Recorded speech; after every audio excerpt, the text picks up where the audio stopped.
پیارے دوستو، کیا آپ جانتے ہیں کہ ہمارے پیارے نبی حضرت محمد مصطفیٰ صلی اللہ علیہ وسلم کے والد محترم جناب عبداللہ کو ایک عورت نے گناہ کی دعوت دی تھی، اور جب حضرت عبداللہ کی حضرت آمنہ سے شادی ہو گئی تو پھر اس عورت نے کیا کہا، اور یہ کہ آپ صلی اللہ علیہ وسلم کے ایک چچا آپ کے بھائی بھی تھے۔ تو آئیے آج ہم آپ کو ان سب باتوں کے بارے میں تفصیل سے بتاتے ہیں۔ تو دوستو، جناب عبداللہ جب بڑے ہوئے تو انتہائی خوبصورت اور باوقار نوجوان تھے۔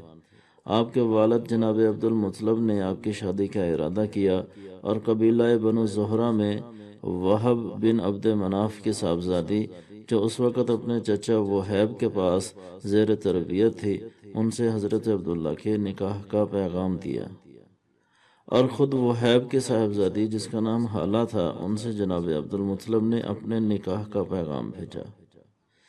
ایک ہی وقت میں باپ اور بیٹا دونوں کے نکاح پڑے گئے اور حضرت امیر حمزہ اسی خاتون کے بطن سے پیدا ہوئے۔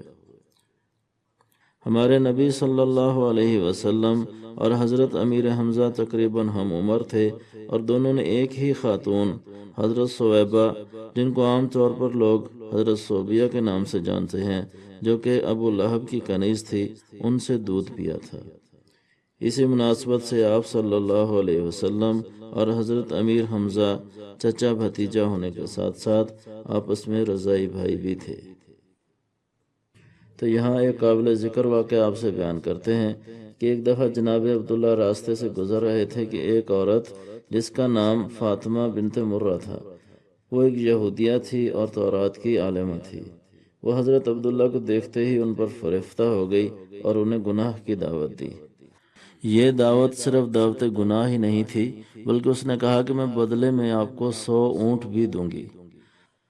تو جناب عبداللہ نے اللہ سے پناہ مانگی اور اسے جواب دیا کہ میں ایک شریف النفس اور پاکیزگی پسند کرنے والا انسان ہوں، لہٰذا تمہارا یہ مطالبہ پورا نہیں کیا جا سکتا۔ پھر آپ کی حضرت آمنہ سے شادی ہوئی۔ آپ نے وہاں 3 دن قیام کیا اور واپسی پر اسی عورت سے دوبارہ ملاقات ہوئی۔ تو اس نے پوچھا کہ اے عبداللہ، تم کہاں سے آ رہے ہو؟ تو انہوں نے جواب دیا کہ میری شادی آمنہ بنت وہب سے ہوئی ہے اور میں وہی سے آ رہا ہوں۔